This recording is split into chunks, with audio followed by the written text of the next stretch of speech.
दिक्कत हो आप हमसे 24/7 कभी भी मिल सकते हैं। कोई भी बात आके हमसे कह सकते हैं कि साहब हमारी ये दिक्कत है, भैया हमारी ये दिक्कत है, और हम करेंगे।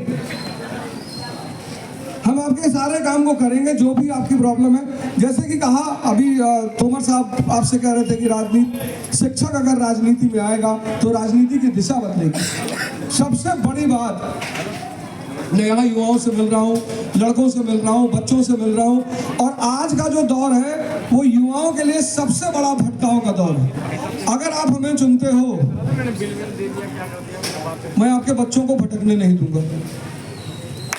मैं आपके बच्चों को भटकने नहीं दूंगा, मेरी गारंटी है। 7 फरवरी को इलेक्शन हो या 10 फरवरी को इलेक्शन हो या 15 फरवरी को इलेक्शन हो या 20 फरवरी को, अभी तो आई नहीं, घोषणा हुई नहीं है, जब भी इलेक्शन होगा उसके 1 हफ्ते बाद मैं यहाँ एक संस्थान की स्थापना करने जा रहा हूँ। यह मैं अपनी तरफ से घोषणा करने जा रहा हूँ, जहाँ आपके बच्चों को काउंसलिंग दी जाएगी, आपके बच्चों को दिशा दिया जाएगा, और आपके बच्चों की जितनी भी जो भी कंपटीशन की तैयारी करते हैं, आईटी की तैयारी कर रहे हैं, नीट की तैयारी कर रहे हैं, आईएएस की कर रहे हैं, जो भी कर रहे हैं, फटफटगंज के लोगों के लिए फ्री होगी।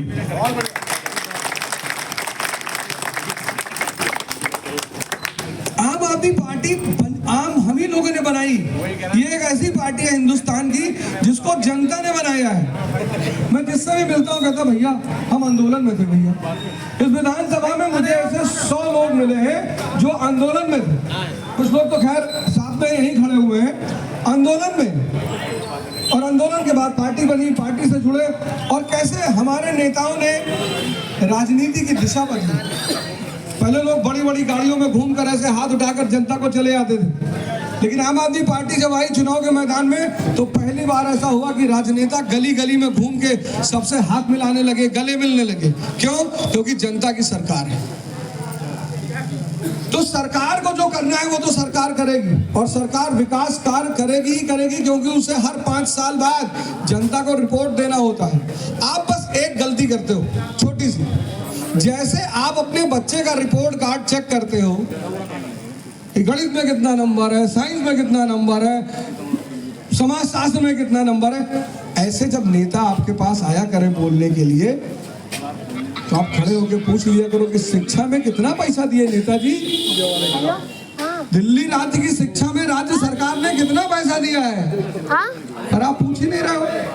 अभी है। आप अपने नौकर को 10,000 रुपया दिए कि जाओ बाजार से सामान ले आओ, तो वापस से जब वो आएगा तो आप हिसाब मांगोगे कि नहीं मांगोगे? मांगोगे। और जब आप हिसाब नहीं मांगोगे फिर वो मनमर्जी करने लगेगा। दिल्ली राज्य एकमात्र राज्य है पूरे भारत में जिसने अपने बजट का 30% शिक्षा में खर्चा किया। उन छोटे बच्चों से, उन स्कूल के बच्चों से उसको कोई वोट नहीं मिलने वाला। वो जो छोटे बच्चे स्कूल में पढ़ रहे हैं, 6, 7, 8 में पढ़ रहे हैं, उन बच्चों से पार्टी को कोई वोट नहीं मिलने वाला। लेकिन फिर भी पार्टी 30% यानी 100 रुपया अगर कमा रही तो 30% शिक्षा को दे रही है, क्योंकि आपके बच्चों का भविष्य बनेगा तभी ये देश का भविष्य बनेगा। मैं भी चाहूं तो यहाँ खड़े होकर कहूं कि इन्होंने ऐसा कर दिया, उन्होंने वैसा। मैं बुराई करने किसी की नहीं आया हूं। मैं किसी को कुछ बोलने नहीं आया हूं। मैं ये बताने आया हूं कि मैं कौन हूं, मैं आपके लिए क्या करूंगा। मैं अवध ओझा, प्रत्याशी आम आदमी पार्टी फटफटगंज, आप सबके समर्थन और सहयोग का आकांक्षी। और लास्ट लाइन बस एक बोलूंगा, अगर आप मुझे चुनते हो तो आप मुझसे कभी निराश नहीं होगे। आप अपना काम करो, मैं आपके घर में आके आपके बच्चों को पकड़ के ले आऊंगे। चल, जैसे आपको याद है यहाँ जितने हमारे बुजुर्ग बैठे हैं, कितने हम सब टीचरों से डरते थे। कोई टीचर सामने पड़ जाए हम रास्ता ही छोड़ देते थे। आज उस तरह के टीचरों का, शिक्षकों का अभाव हो गया है। आप अपना काम करो, आप नौकरी करो, बिजनेस करो, जो भी करो, आपके बच्चों की जिम्मेदारी मेरी।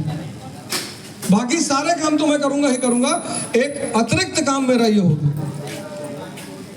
जय हिंद, जय भारत। और आप सभी